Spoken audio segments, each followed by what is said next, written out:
Baseball in the Burrows is presented by Verizon. Verizon is going ultra, so you can too. The Yankees finally got back into the win column and snapped the 5-game losing streak on Monday night. Now, they're still sitting on top of the American League, but some are saying that they've looked pretty mediocre since mid-June. Luckily for us, New York Post's Dan Martin joins us, and he's here to answer the question, what's going on with the Yankees? Now, Dan, I mentioned how they snapped the 5-game losing streak Monday, but they did lose Matt Carpenter with a foot fracture. So how much will this team feel his loss, and who needs to step up with Matt out? Well, Brandon, they're going to feel it quite a bit. He's been a revelation this year. We all know the story pretty well by now where, his tenure with the Cardinals came to a kind of a sad end after a bunch of all-star years, and he signs a minor league deal with the Rangers, gets out of that, comes to the Bronx. We didn't know what to expect, and he really added some life into this lineup from the left side. And it seemed, maybe it was a fluke for a week or 2 weeks, but it's been months now, and he's really been a rock in the middle of that lineup. So losing him is going to have a huge impact, at least for a month, and who knows, it could be for the rest of the season. We'll find out probably more today, the severity of that injury. In the meantime, they're going to need a few guys to step up because there were already issues with this lineup before he got hurt. It was just too much Aaron Judge and too little of everyone else. Now, when they broke their losing streak here in Seattle, Josh Donaldson played a big part of that.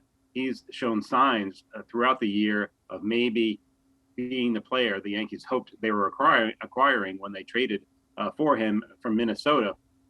They're going to need more of that on a consistent basis in the middle of the lineup from the third baseman. Anthony Rizzo has been battling back issues. So really right now it's been Judge, DJ LeMahieu, and, they've got Andrew Benintendi now that they just traded for. He's struggled since coming from Kansas City. He showed some signs last night. Maybe he's going to snap out of it. So they just need more from almost everybody except for Judge and LeMahieu, who really can't do more than they already are. All right, you want more from everybody. I'm sure all the Yankees fans do as well. But, this team doesn't look as dominant as they did earlier in the season. Do you think that they can regain that form? And if so, how are they going to do that? I know you mentioned Judge and those guys who are still playing well, but how do they get back to that winning form?